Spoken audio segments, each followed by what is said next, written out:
Good morning and welcome to the channel on this, the 4th day of June 2026, which is a Thursday. You may have seen that there is now a new ceasefire agreement in place between Lebanon and Israel, brokered by the US.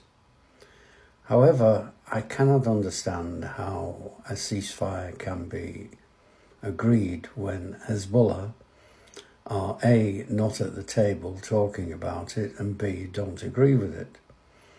So I had a look and see what information we could find.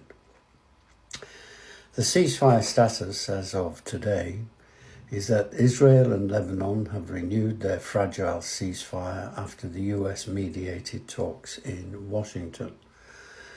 The deal establishes security zones inside Lebanon from which Hezbollah operatives must withdraw. The Lebanese army is expected to take control of these areas. Yes, very strange. So the Lebanese army, which cannot control Hezbollah in any shape or form, is now going to take over areas, and Hezbollah is banned from those areas. Don't think so. There is ongoing military activity despite this truce, with Israel drone strikes which have hit multiple locations in South Lebanon.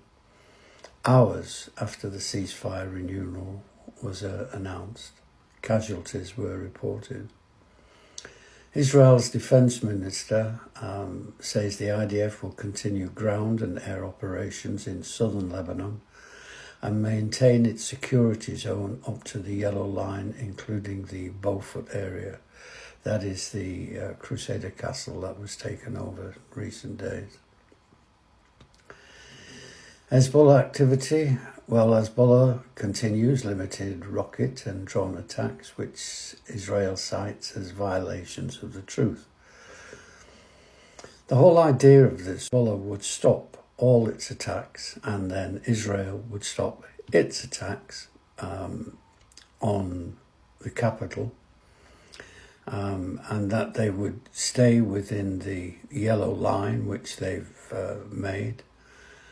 Doesn't seem to be happening. The ceasefire is tied to broader US-Iran negotiations. Now this is quite interesting. Iran's recent missile and drone attack on Kuwait airport and US retaliatory strikes have further strained the regional ceasefire environment. Iran insists that Israel attacks in Lebanon must stop before it continues talks with the US. The only thing is that it's only Iran that can actually stop Hezbollah making further attacks, and Israel will keep attacking as long as Hezbollah is attacking.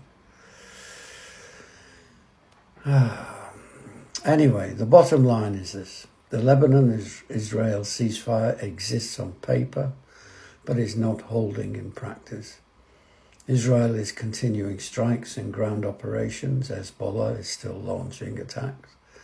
The US is pushing for de-escalation, but Iran's involvement and ongoing cross-border fire keep the situation unstable. Never ends, does it? Will it end? I don't know. I cannot understand this whole situation, even though I try every day to give you an unbiased report on things, but I just don't understand why. Man's inhumanity to man, I suppose. Thank you for listening. Thank you for watching. Talk to you again tomorrow.